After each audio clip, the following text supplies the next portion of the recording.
something jumps out at you that you have a question, just let us know. And then also at the end, we'll have time for more questions then. But if there's something on a slide that is completely puzzling to you, please let me know, because if you are wondering, somebody else probably is. And we want to stop and get clarification about that. All right, so let's dive in. This is also the first time that I've used PowerPoint in quite a while, so if it has a 90s vibe, that's why. So, sorry about that. Food safety. Why is food safety important? The main reason, you can't tell always that food has spoiled. Sure, sometimes you could see mold on it, or you know it's been in the back of your fridge for a while, or it doesn't smell right. All of those things we know. However, I've definitely gotten sick from takeout. I've definitely gotten sick different times when I thought the food was totally okay. And those are the things that we want to try our hardest to combat and avoid in our own kitchens, especially as we get into the holiday season. And whether or not there are extra precautions that you take given these interesting times that we're in of the pandemic or not, some of them apply to us, some of them don't. Some pivots are great, and everything is, what's the word here? Flexible within reason, right? I'm gonna give you the major points that you wanna avoid, and in your flexibility, you don't wanna do certain things, and we'll be sure to get to that. So, also, around our holiday tables, some people are at greater risk than others. Elderly, 65 and above, technically, that is what is considered elderly. The infirm, people that may be getting cancer treatments, maybe that don't have a robust immune system, maybe they are just getting over the flu or something else, right? We know who they are. That also includes people who take medication to suppress their immune system. That's not always obvious. Maybe someone that's had an organ transplant, someone that is on a type of medication, take long-term steroids or all, that affects your immune system. Women who are pregnant and toddlers, which the definition of a toddler I think is up to 4 years old. I have a dog, not a child, but I think it's 4, right? Food nourishes us, brings us together. We don't want the memory of being at Aunt Helen's house and everyone got food poisoning the next day, right? It's funny to laugh about a year later, but we don't want that. We really want to avoid all of that. Pretty much makes sense, right? Now, when you get sick from food, that is called foodborne illness. We've heard of airborne diseases. Here we're talking about everything that happens with food. Biological contaminants, this is lots of science speak here, right? That is responsible for most foodborne illnesses. That encompasses bacteria and viruses, which are very different. They're actually different in how we handle them and how we prevent them. Parasites, which are really nasty to think about, things inside fish. This is where we see them most often, little worms inside fish, ringworms, roundworms, nasties. They're also in mushrooms. Makes a lot of sense.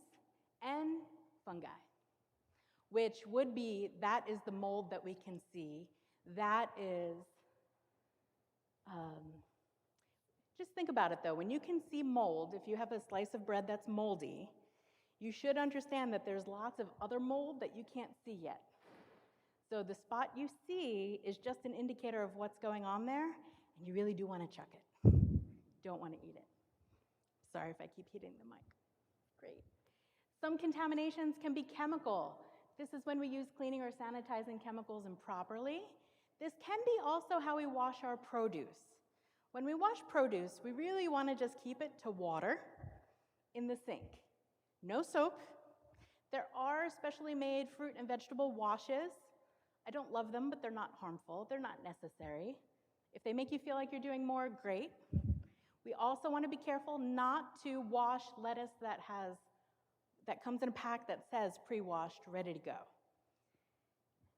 That seems strange, right? Wouldn't it be extra clean if we just wash it twice? The challenge is that you could actually be introducing bacteria or viruses that were in your sink or on your hands to the lettuce that was already cleaned. Some lettuce that we buy that's not in a pack, when you buy a whole head of actual romaine lettuce, green leaf lettuce, chicory, things like that, those you do want to wash and soak. My favorite way is to fill up the clean sink, very clean sink, with water, chop them up, put them in there, and then you'll let all the dirt fall to the bottom. And then you just lift the leaves out from the top. And then physical contamination. That's where we get into things like hair. We want to make sure that we keep it tied back or covered if needed. Packaging. Sometimes you rip open a plastic bag of something and the top shreds apart, a piece comes off. You open a plastic packaging and you can't find that other piece. You do want to find it because you don't want it to be in the food. You don't want someone to eat it. And sometimes physical contaminants are natural. A few weeks ago, I think it was, unfortunately, in your salad, Father, there was like maybe a little twig or something from the box of mesclun salad mix. So sure, it's natural, but it shouldn't be in there, right? You have to be very careful and you have to look through.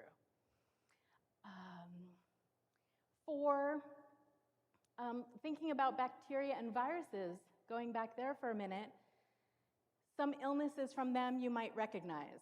Those are things like Salmonella, E. coli, things that we hear when we have food recalls going on. There was a big recall of onions last week. Did you hear about that? If you have onions from Mexico, you don't want to use them right now. And it's scary to think about. That's also a reason that you want to give the grocery stores when you have a frequent shopper card. I used to give them a wrong number because I don't want them to have my information, right? But it's important to give them at least one right number because I have gotten calls multiple times, automated message, something you bought has been recalled, you don't want to use it. Sometimes the instruction is to bring it back for a refund, sometimes you chuck it, but that is the best way to get notification if something you purchased is under recall. The last phone call I got about that was flour, maybe 2 years ago. There was a recall on flour. The main way that we control bacteria is through time and temperature control of the food, not leaving food out, making sure that food is cooked. We'll go into that a little bit more in depth later. Viruses, once it's in the food, it's in the food. You can't kill it by reheating. The way we control viruses is by washing our hands very frequently. We want to do that the moment we step in the kitchen, many other times, right? All recipes should start with wash hands. And we have some pictures. Those are some bacteria on the top there growing. The common accepted thought is for every 20 minutes that food is out, the number of bacteria doubles. That's pretty scary. Think if you have food out for 3 hours. I used to have the math breakdown. If you start with 100, you can end up near 1 million cells of the bacteria. We don't want that, right? We don't want that. So, different ways. We talked about time temperature abuse for bacteria. There they're using a different kind of thermometer that is common in restaurants and large-scale production that has a probe separate from the unit that you're reading the temperature. That's really handy if you're taking temperatures above or below and you want to read it here. Most often at home, you're going to use a thermometer like one of these. This one, the thermometer, the arm folds out, the probe comes out, and it turns on automatically. These will be here. You can check them out after if you like. This one is my favorite. It also has a magnet on the back, so I stick it on the side of my fridge, and my husband can find it when he needs it. Doesn't have to come get me. The other one is one that's designed to go in a pocket. Sometimes you'll see it in my pocket here. Also, interestingly, this light purple color, which I just happen to think is pretty, is the industry color, meaning that it is an item intended for allergy-safe preparation, which means I'm not going to stick this in something that has milk, dairy, wheat, things like that. Which leads us to cross-contamination. There we have a picture of iceberg lettuce that has some probably meat drippings on it from a case of chicken, case of beef, right? Not looking fun there. And also, Iceberg lettuce, we're not going to cook again, so that is a real problem. Poor personal hygiene. You see that guy there scratching his arm. At least he's wearing a hat, but he's scratching his arm near his bowl, right? Let me scroll down on my notes there. We talked about hand washing, and we're also going to talk about glove usage in a little while. We want to be environmentally friendly. It's not fabulous to go through 50 gloves a day. We want to avoid that. However, in some instances, gloves are necessary and changing them is necessary. You never want to wash and reuse gloves. And in addition to not using soap on produce, you don't want to rinse meat. Some cultures, some families like to rinse and pat dry meat. When you do that, you are introducing bacteria and pathogens from the meat to your sink. I'm not saying it can't be done safely, but to do so, you really need to sanitize things after you do that. So what I like to do, I will open the package, and then usually I will blot with paper towel if I want something to be dried. Chicken, for example, if I want nice crispy skin, you need to dry off the juice that comes with it and all. But I generally don't rinse. Don't want to do that. When we look at viruses and how that works with our food, they're carried by both human beings and animals. Many of the recalls we get regarding E. coli and such come from the manure used to grow the produce. So that's a big concern for especially leafy greens, things that you may eat raw.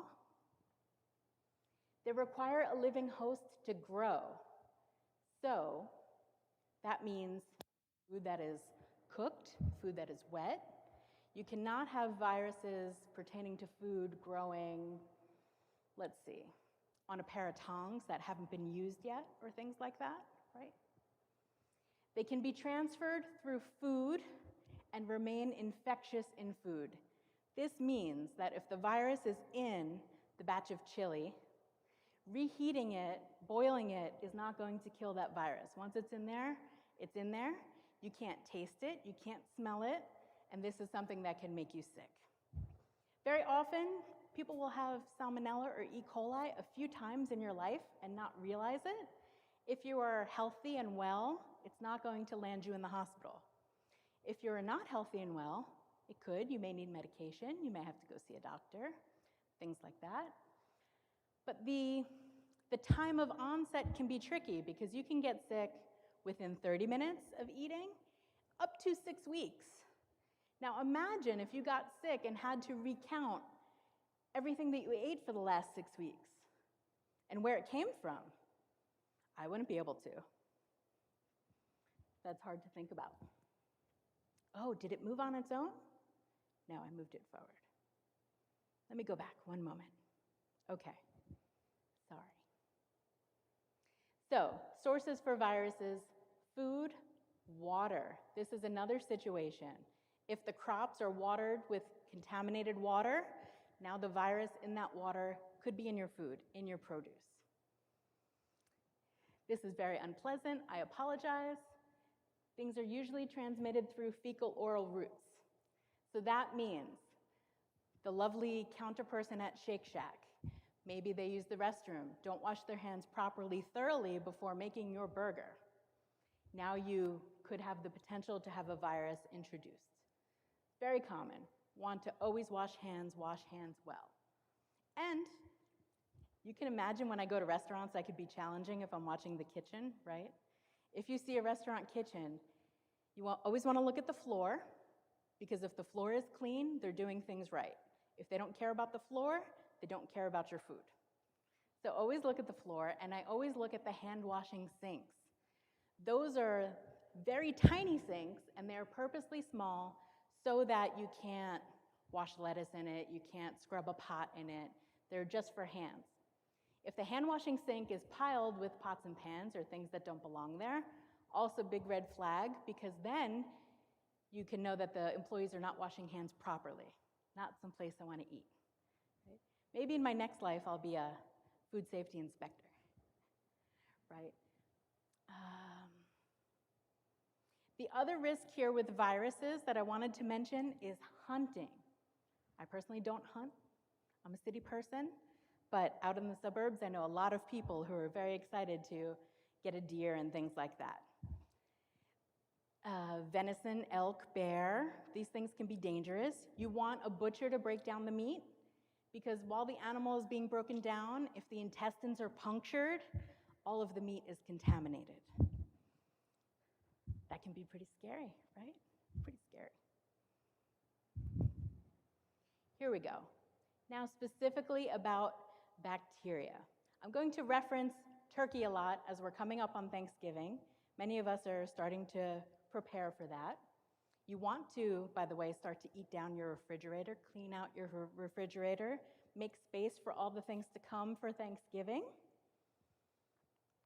When we talk about time temperature control of food, we are specifically talking about the temperatures 41 degrees and 135 degrees. Does anyone here have a refrigerator thermometer? A thermometer in your fridge? Or maybe if you have a fancy digital fridge, it gives you the exterior readout of what the internal temperature is? Don't know. I highly recommend them because that is a way for you to make sure that your refrigerator is doing its job, that the food is at the right temperature, not growing bacteria. If you ever felt like, oh, my refrigerator just, doesn't keep food well or spoils stuff fast, it's probably too warm. 41 degrees is holding the door open, doing the, I always yell at my husband for this. You open the door and then they're staring, what's in there? It hasn't changed in the 5 minutes that you've been staring at it. Can you please shut the door? Things like that. I'm always also chasing my nephews out of the fridge. I want to keep that door shut, nice and cold. Food that is being temperature abused, anytime you don't cook it to the right internal temperature. Again, thermometers that are also calibrated. Calibrating means that they are accurate. The way that you can tell if the thermometer is accurate, you take a glass. I didn't have any ice around. You fill it all up with ice entirely, and then you add just enough water to make it saucy, and you stick the thermometer in. And that should read 32 degrees. It could read 33, 34, that's okay. But 2 years ago, I almost ruined my own Thanksgiving dinner by using a thermometer that was 20 degrees off.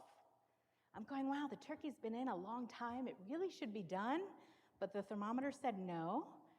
If I had left it in until the thermometer was right, that turkey would have been dry and very embarrassing. However, we also don't want it to go the opposite way. Dry turkey, embarrassing, but not dangerous. Turkey that is not cooked to 165 degrees can be dangerous. We all think it's done, and then you cut into the leg and it's pink at the joint, right? We don't want that. Held at the wrong temperature. So that could be you took it out, you let it rest for an hour before getting ready to carve and serve, and then it's out on the table. Well, how long does it sit out on the table?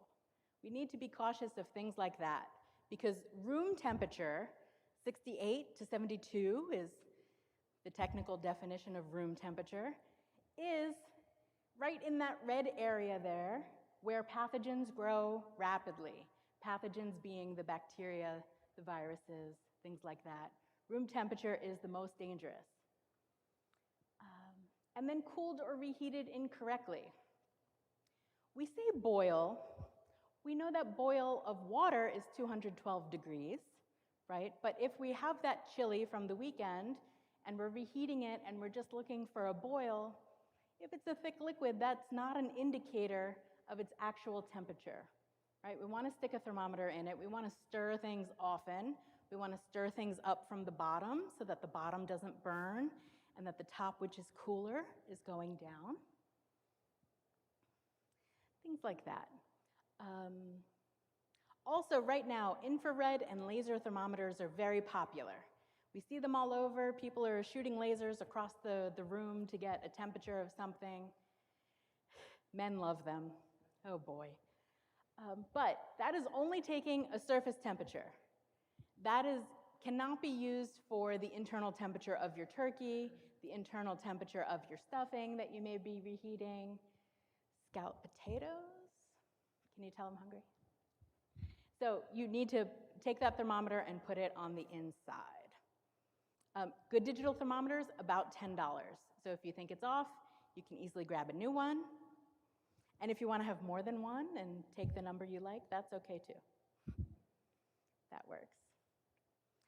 Now, so last night I got to speak with a lot of lovely women about the holiday bazaar coming up, the Christmas bazaar. And we talked a lot about baking. Everyone wants to bake, right? It is very important if you are making foods with these ingredients that you tell people. And this could even be the neighbor that maybe you send a plate to, the other person that you know is alone that you look out for. Anyone can be allergic to anything, of course.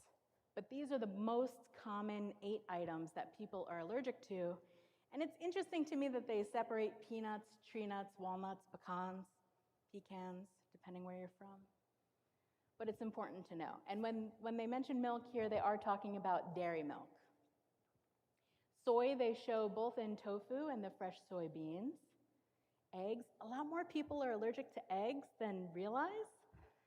I happen to be, and there's something I choose to eat anyway, just because I like breakfast, right? Wheat in all forms. And they also separate here fish and shellfish. These aren't super common. I mean, if you're making something with this in it, people are usually well aware. Peanuts and tree nuts. You want to be careful. Allergies are different from intolerances, right? You want to think about that terminology. All are valid but very different. With allergies, it's important to keep things separate. If someone who's coming over for dinner is allergic to shellfish, and you happen to also be serving a lobster bisque that they're not going to eat, if you stir the bisque or use a ladle in that, and then shake it off or rinse it off and stick it in something else, now you've put the shellfish in the other item that you touched. So you want to be mindful of that. Things like cutting boards, knives, even if you're wearing gloves. If you're wearing gloves to bread your fish, and then you go on to do something else, or even if you touch a door, you want to get rid of the gloves right away. You don't want to have, that is called cross contact, right? You don't want cross contact with there. Regarding the wheat, many people now are being diagnosed with celiac disease. That's very serious. Sometimes people with celiac need to have food that is made in a certified gluten-free facility. It's not always enough just to say, well, I used a gluten-free flour, and here you go. You know, the bowl that you mix it in, the spatula that you use, all those types of things could bring cross-contact. So you do want to find out, you do want to be careful. I did have a client who first started being okay that there was wheat in my kitchen, but not in her food. But then she had a second son that was diagnosed celiac, and they had to completely transform their home kitchen, and the whole family went gluten-free. They couldn't share a toaster, things like that. It's really a challenge. But it's important to be mindful of the people that you are serving that way. Does that make sense to everyone?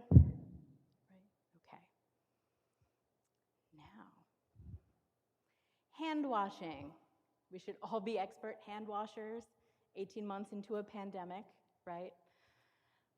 The best practice is to wash hands anytime you arrive home, or even if you visit someone else's house, right? When I go over to my brother-in-law's house, we're close enough. It's kind of you walk in the back door thing, and I'm like, hey, I wave. I'm going to wash my hands before I'm greeting and saying hello, things like that. Super important. When you're cooking, hand washing, all the time, especially kids. Oh my goodness, what gets on their hands? What do they do with those hands? Little ones come, they leave handprints all over. Always good hand washing there. Very important to get everyone into the habit. I'm even a huge fan before everyone sits down for dinner. You know, sometimes if people see me doing it, they'll go do it, and then I'll tell all the little kids too. Always a good idea. Very similar to leaving your shoes at the front door, right? I like that in my house. Some people are comfortable with that or not.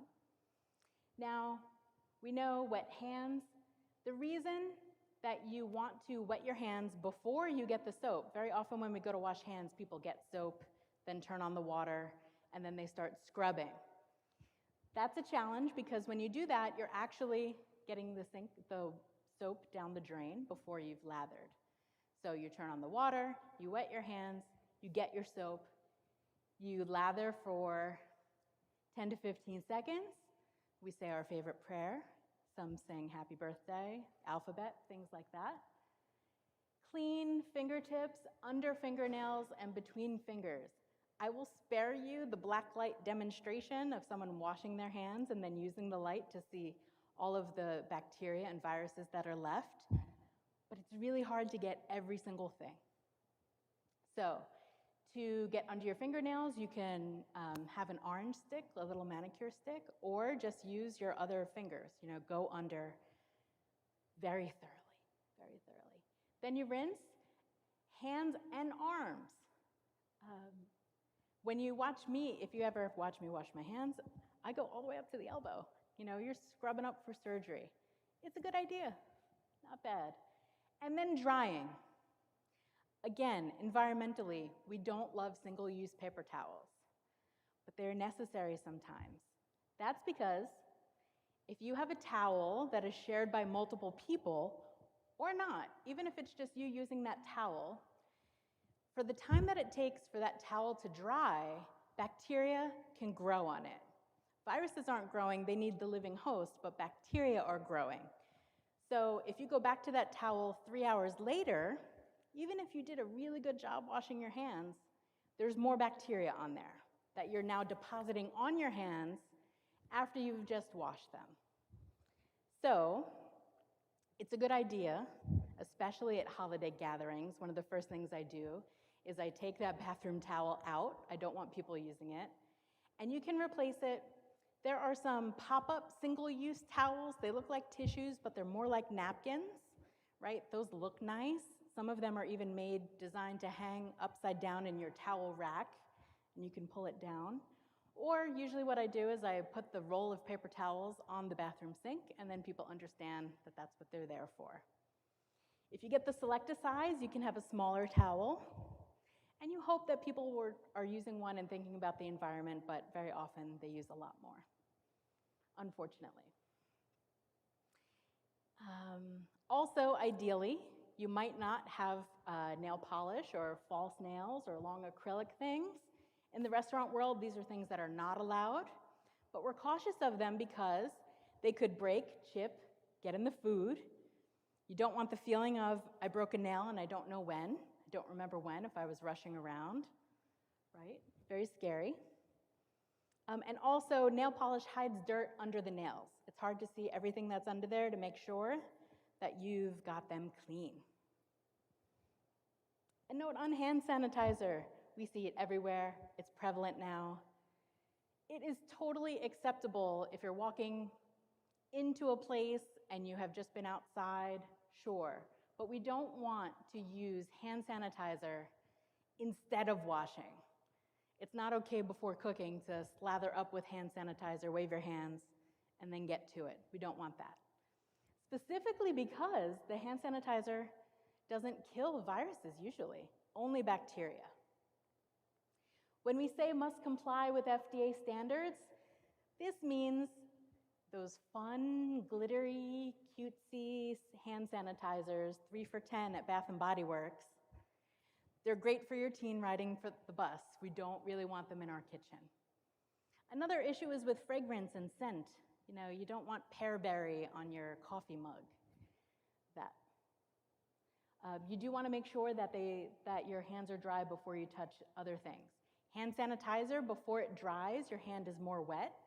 And if you touch a door handle, a doorknob, things like that, because they're wet, your hands are actually more sticky, and you're picking up more bacteria than if your hand was dry. So, never in place. We talked a little bit about gloves before, right? You want to wash hands before putting the glove on.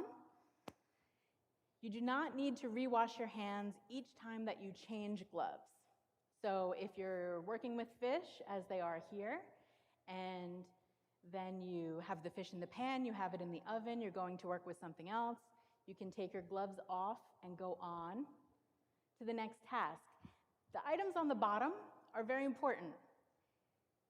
You don't want to blow into gloves. Sometimes they're super stuck together, they're very sticky, they're unpleasant. I know, we hate that. But you don't want to put the glove on your mouth and blow it open. Kids love to do that as well. Because now you've contaminated the glove with your mouth. You may as well lick the glove and then go on with your work, right? Don't want to do that. You also don't want to roll them down because then you're touching the outside of gloves.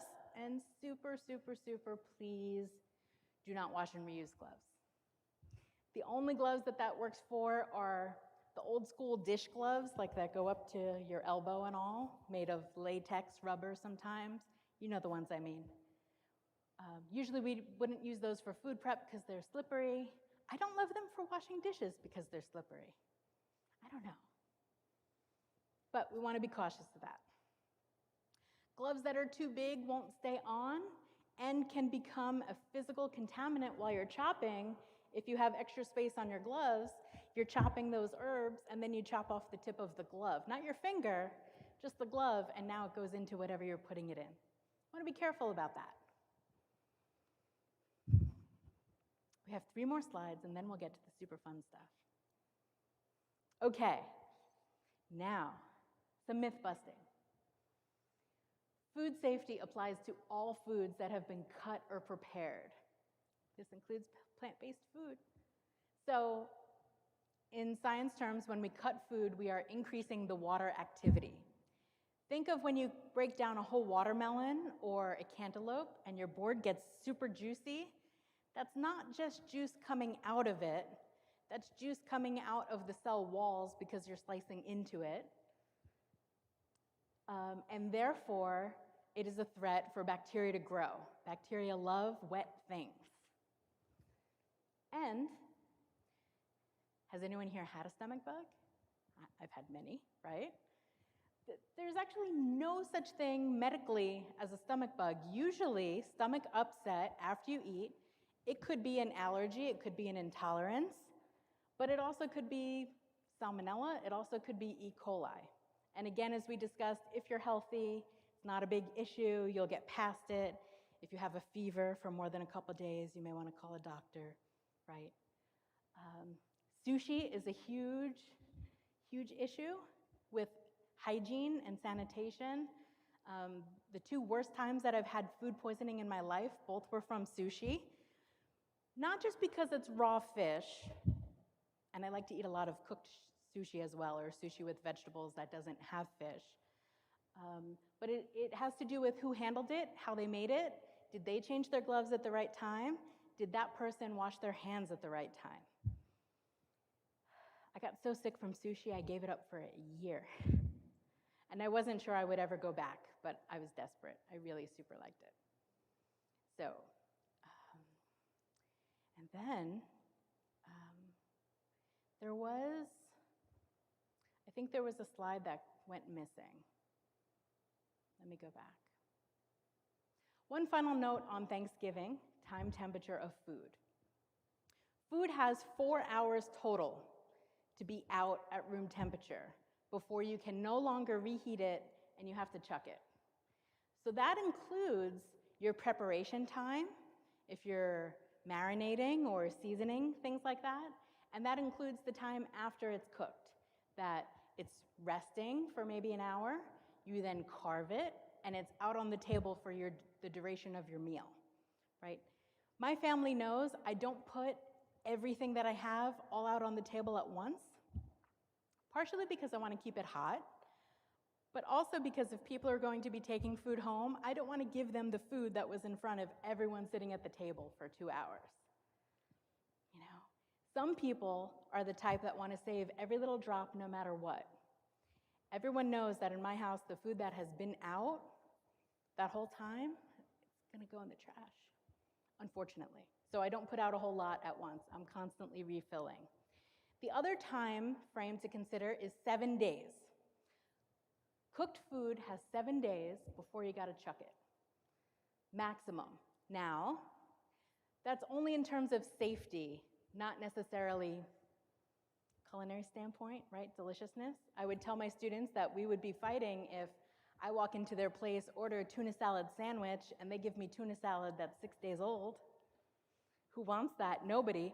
But it's technically safe to eat at day 6, and day 7 it would have to go out. And the day that you make the food counts as day 1. So Thanksgiving, Thursday, November 23rd, 25th this year, actually. So 7 days from then, you need to either freeze, repurpose, eat, or toss all of those leftovers, right? For sure. Okay, now we have come to near our conclusion. Thank you kindly. I would love to take your questions before I tell a few stories of New York restaurant days and absurdities there. So, thank you so much for listening. Thank you. Any questions? Oh, thank you. Not necessary. Thank you. All right. Yes.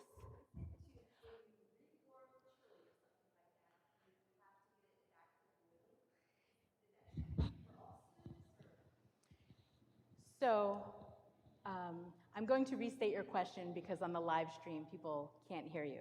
The question was, I mentioned boiling of chili, and for the reheat, does everything have to boil, right? All soups, is that the crux of your question? So, yes and no. It doesn't have to, you don't have to see boiling. The best thing to do is stick a thermometer in it once you're confident that it is heated through top to bottom. Because if you're heating chili and you haven't stirred it, you stick it in. If the probe is touching the bottom, it's not going to read correctly. So you want to keep it a little bit up from the bottom. But that is all food. You want it to reheat to 165 degrees. That is the universal reheat temperature. You're killing bacteria at that temperature. You're not killing viruses, because those can only be washed down the drain, but you're killing bacteria. Another note about reheats is you only get one reheat. So if you have a giant vat of chili and you reheat the whole thing once, that's what you get. So then you need to use it all up or chuck it, unfortunately. You can't put it back in the fridge and then reheat it again the next day. No, that has to do with food going through that thermometer that we were looking at, through the danger zone, back and forth, in that 41 to 135 range where it can be most dangerous. Very good question, right? And boiling, when we see air coming up, it's not always an indicator of temperature. Things could still be boiling and be cold at the top, right? That's real important. I saw you shaking your head there, Phyllis. Did you have some thoughts about reheating? I'll be more careful next time. I'll be more careful. Surely, surely. Did you have a question? I had a question actually about chicken. Okay. So I've always washed it and put it in a colander. I've never patted it. See? So Phyllis states she always washed her chicken and put it in a colander. But then what do you do with the colander in the sink when you're done? What do you do with the chicken after that? So I wash the colander. Okay. But I don't wash the sink. Ah. But I will. Yes, highly recommend that you wash the sink. Okay, thank you. Absolutely. You're welcome. Good. Thank you. Any other questions? Yes. Yeah, thank you. You talked about E. coli in flour. How long can you store flour, like just general all-purpose flour? And how do you know if there's E. coli in it or not? Excellent question. Restating the question for those watching online, the question was about E. coli. How long can you store flour, and how long can you store flour, and how do you know if there's anything in it, right? So I take my flour out of the package that it comes in, and I put it in a different Tupperware, right? I have my flour Tupperware. Do you have similar? People store it differently, or maybe store it in a bag or things like that. I then take a little piece of masking tape or painter's tape or some type of label, and I note on that label what the item is and what the expiration date on the package is, so that I don't lose that. Some things can go past the expiration. Flour is one of them, right? If it smells okay, it's good to go. All you can do is pay attention to recalls, and you also, for this reason, that is why they tell you not to eat cookie dough, raw cake batter, things like that, unless you have actually cooked the flour in the oven and like toasted it. So by doing so, you're bringing it up past 165 degrees, you're killing anything that may be in it, and then if you have done that, then it's technically safe to eat the raw cookie dough and the cake batter. Now, is it something I do myself? No. But if I was cooking for someone who was elderly, infirm, or something like that, I might. And cookie dough is delicious, so sometimes I risk it. Right, for sure. Yes. You said that food could stay out for 5 days. Was that it? That was still good? 7. Or 7, okay, Mhm. 7 days, I'm sorry. And It's okay. after that, but when can you freeze it? Can you freeze it at 6 days? You can, yes. Oh, wow. I Not didn't recommended, realize I that. would say. So the question was about how long we can keep food. I mentioned 7 days being the maximum time. That also goes for open things in your refrigerator, but not necessarily condiments, right? Those are built to stand the test of time. Those will be good. But if you open that container of sour cream, if you open, I don't know, maybe you have that hummus, bab ganoush hanging out in the fridge, you've got, after 7 days, you want to chuck it. Freezing it at day 6 is okay, right? It's safe. It may not be at its highest quality at day 6. So ideally, the moment you realize you're not going to use it up by day 7 is a good time to get it frozen. Another important thing with freezing is to then make sure that you reheat that properly and also that you defrost it properly. I didn't talk about defrosting here, but I will in a moment. That's a great question. Thank you. Yes.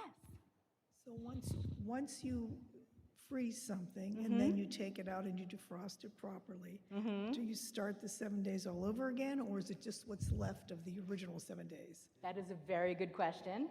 The question was, when you freeze something and then defrost, does the 7 days reset? And that answer is no. So that's a very good point, that you do want to freeze it as soon as you can so that when you defrost it, you have a little bit of time. Usually, though, hopefully, you'll defrost it and be using it right away. And you will also want to look at what the amounts are. So when I freeze things, if I have large batches that are left over, I freeze them in amounts that I'm going to use. Maybe it's 1 quart. There are some stand-up gallon bags that are designed for freezing, like they have a flat bottom or such. Those are a good idea. A lot of people may make batch tomato sauce or things like that and just take out what they need. So you want to think about the volume that you're freezing as well. So if you have a lot and you're freezing it on day 6, you may want to freeze it in very small quantities so that when you take it out, you're defrosting it, reheating it properly, and then eating. Yes. Yes, Father. So I was wondering if you could say a little bit more about the sink and handles and even like the pad, the scour pad that we might use for dishes, because what I've read is that often the kitchen sink is the most unsanitary place of the whole house, even worse than the toilet. Worse than the toilet, worse than the bathroom. Yes. Yeah, and also I think one thing that a lot of people have a habit of is putting their dishes in the sink and then going back and washing them.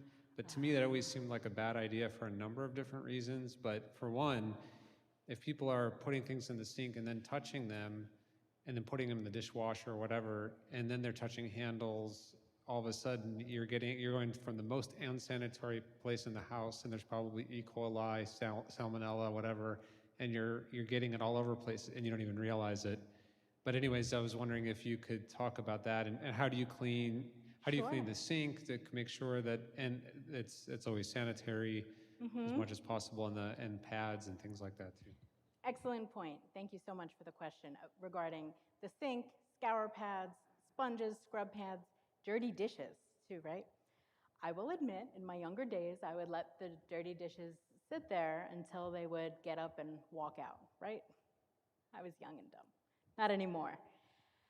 As we just learned about time and temperature abuse, bacteria is growing that whole time, right? There's food, it's at room temperature, it's not a good situation. And if you wait 2 days to then put things in the dishwasher or then wash them, now you're getting it on your sponge or whatever wash rag you're using, or scrub brush or things like that. So you do want to clean up quickly, put things away. Regarding the sponges and things, you want to, they can be run in the dishwasher. If your dishwasher has a sanitized setting, so much the better. If they don't, you actually can put them in the microwave. You can microwave a wet sponge. You want to be careful not to grab it while it's hot. Use tongs or such. But you're microwaving it to create that steam, to take it over 165 degrees, to kill bacteria that might be in there. The very first slide said best practices. Best practices for your sink is to sanitize daily, spray and wipe. What I do next door as I'm doing dishes and drying, I then, after everything is done, I take the sponge and scrub out the whole sink with that sponge and then rinse out the sponge. And then after it is rinsed, I spray it with a cleaner, a food-safe cleaner. I happen to like Mrs. Meyer's. I spray and wipe with a single-use towel that goes in the trash. I do the same thing, not using the same towel, different towel for the handles, the faucet, the refrigerator door handles, all things that we now call common touch points, right? All the things that people are always touching, including doorknobs, right? Could be the handle on the oven, even though next door I'm mainly the one person that does that, but if there's multiple cooks in your house, there's multiple people touching that handle. So you want to keep your sinks clean and safe. It's such a nice end to the night. I feel so great the next morning when I wake up to a clean kitchen and a clean sink. You clean out your sink at the end of the night, and it's just such a great feeling the next day, right? Even better if you could pawn off that work on someone else sometimes, but we don't all have that luxury, right? You had another question or a follow-up? Can bleach solution be used for disinfecting sponges and brushes if there's not a dishwasher around, for example? That is a great question. Absolutely, bleach can be used. I do recommend using bleach that doesn't have a scent to it, like lemon or things like that, because you don't want that to hang out on anything after. And it usually mentions on the bottle how to dilute it properly for your use. I think people generally use more than is needed, and that can be dangerous if it gets on a plate or utensil or something like that, and then you have some bleach residue. You also don't want to rinse after that, because if you've been soaking something in bleach, the proper solution, and then you take it out and then you rinse, now you're touching it again, now you're introducing a way that bacteria can grow. So after bleaching, you would want things to air dry before you use them. Great question. Mm-hmm. It's also such a nice treat just to throw out the sponge and use a new one, right? At least once a month. What about cleaning wooden cutting boards? Oh, that's a great question. Wooden cutting boards can be so beautiful, but they can be very soft and they can get deep grooves. So if you have one with deep grooves and you're not up for having it sanded down or replaced, that's when you want to get something that is a scrub brush that can get in those grooves to really clean that out. However, you do not want to use bleach on a wood cutting board. You just want to use soap and water, some good elbow grease, and then you also want to dry it afterwards. There you go. You're welcome. These are great questions. We should have maybe just started with your questions. I have a question. You mentioned viruses that you can't kill in most traditional ways. Is the idea that you basically dilute it away? So if the virus is on the surface of an onion, if you just simply wash it, it's not killing it, but it's going to be diluted away and go down the drain. So it seems like if viruses are on the surfaces of food, if you just wash them enough, that would take care of it. But then there's the viruses the viruses perhaps within the food? Hopefully not. Question about viruses, are they on the surface? Do we just wash them down and that's it?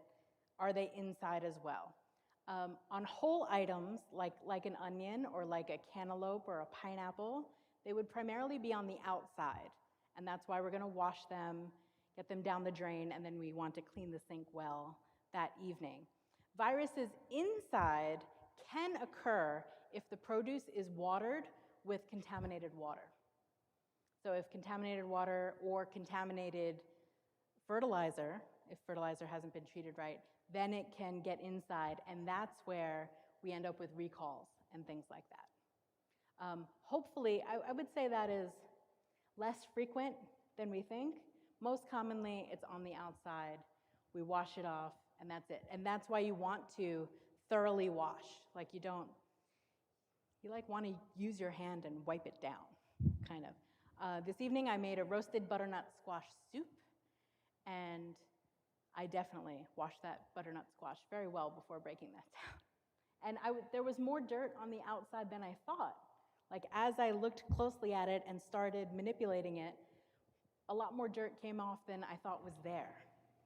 And that's something I learned a while ago, is that even if you're not eating the skin of something, like an orange, lemon, or the squash, it's still important to wash the surface of it before you cut it, because if you don't, then when you're cutting into it by the knife, the knife could pick up the bacteria from the outside, and then as it's penetrating within the fruit, all of a sudden you're introducing or inserting that bacteria in the flesh of the fruit that you will eat. Correct. So, but if you wash the outside, then it's much less likely that will happen. Yes, and aside from it getting inside through the knife contaminating it, it's also now on the cutting board. So as you continue and you have small cut pieces all around on your board and you go to put them in a bowl, now you're adding all of the bacteria that could have been outside on the bowl, for sure. Yes. Any other questions? Is everyone going to rethink their Thanksgiving plans now? I do hope we keep people safe. So, all right.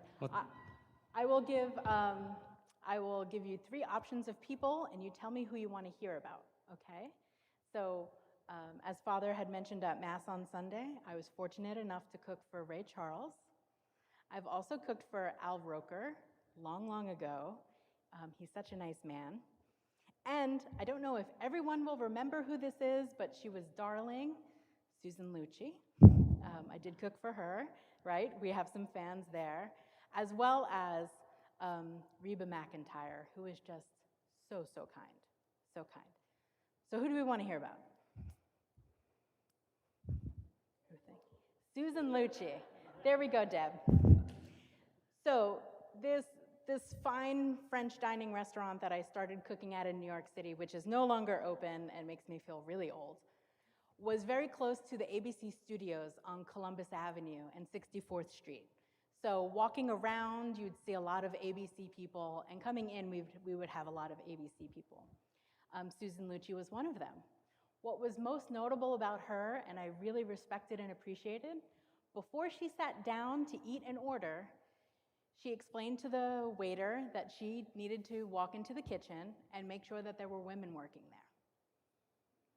And this was an interesting time because at the time, I was the only woman in the kitchen. So it worked out pretty well. But I told her how much I really appreciated that. There were other women working in the kitchen, in the prep kitchen, and in the pastry kitchen, but I was the only female chef in the kitchen. And she was just darling, and she ate way more than you would imagine for how tiny she was. She ate lots. So and at the Starbucks I used to go to before work often, I would always see, I don't even know if he's still with the show, I used to see Gilman of Regis and Kathy Lee. Do you remember him? They would always talk to Gilman on the side. Is he still there? Very nice, very nice. I do often tell the story of how I got into food and cooking is actually because of Kathy Lee Gifford, which is bizarre, right? I was in high school, I was lost. I was frankly also very depressed and no one was acknowledging that. I was home one day sick with that mystery illness that I just couldn't go to school that day, Mom. And I'm watching Regis and Kathy Lee, and she said that her father told her to find out what your hobby is, figure out what makes you happiest in your hobby, and find a way to get paid for that hobby, to do that hobby. The concept of if you love what you do, it's not work, that's a lie, but that kind of concept. And I thought, well, gee, what do I like to do? I like to cook. How do cooks get paid? They become chefs. And that's when I decided to enroll in culinary school. There we go. Very exciting. Actually, I'm sorry. So I'm a musician and Yes. a music lover, so I was curious about Ray Charles. Oh, Ray Charles, okay. There you go, understood. We do have time for one more. Ray Charles I was cooking for him without knowing at first. So in this restaurant, it was at a time when we do not do takeout, right? Even a doggy bag from a restaurant like that, highly frowned upon. I don't even know that we had a whole lot of to-go containers. And one day I got this order from the owner. He said, here's an order. I could tell that it was for 2 people to go. And I put up a big stink. I'm like, we don't do this. We're not doing this anymore. It was, if you've ever seen the movie Chef, it was the classic argument between the chef and the owner. Like, you can't make me do this. This isn't working. He's like, trust me, gotta do it. You have to do this. Okay, fine. I got the sense. I could tell it was a do it or you're fired, right? So I did it. Second day, we get another order. Same way, to go. I'm really upset. We were very busy for pre-theater. We were near Lincoln Center, stuff like that. I said, if we're doing to go, I want it out the door at 4 o'clock so it doesn't interfere. I'm having all these issues. Third night, we get the last order. Owner says, this is the last one. I promise you want to do it. Fine. I'm saying lots of things under my breath, And the food is ready. The owner comes back and says, you need to go outside and talk to the person you've been cooking for. And then I give him more flack. I'm like, I'm too busy. I don't have time because I'm doing your stupid work here, right? But I go outside. There's a long black limousine. This was 2000, so, we'll excuse it, right? Long black limousine. Door goes down, window goes down about halfway, just where you could see face up halfway. And I recognize immediately it's Ray Charles sitting in the back of the limousine. And I said, hello, Mr. Charles. It's a pleasure to meet you. I assume I've been cooking for you. What an honor. And he stops and he goes, I didn't realize the person making my food was a woman, but you did good, baby. Thank you. He looks over and he explained that he did not like to eat out because although he could not see what was going on, that he felt like people were staring at him or that there were eyes on him. And I'm sure he would hear people whispering, that's Ray Charles, that kind of thing. So then I felt good about the 3 days I had put in, but oof, was I mad. I was mad. He liked cod. He ate a lot of fish. Very good. All right. Well, thank you so much for coming all. I hope you had a good hour. And I hope that you will have a safe and blessed holiday season. Thank you so much. Thank you, Lisa. So hopefully this has been really helpful. I learned a lot, and I know you have as well. And it'll help us to protect ourselves and others and enjoy food and our meals all the more. Absolutely. The Lord be with you. And also with you. May Almighty God bless you, the Father and the Son and the Holy Spirit. Amen. All right, good night. Thanks again, Lisa.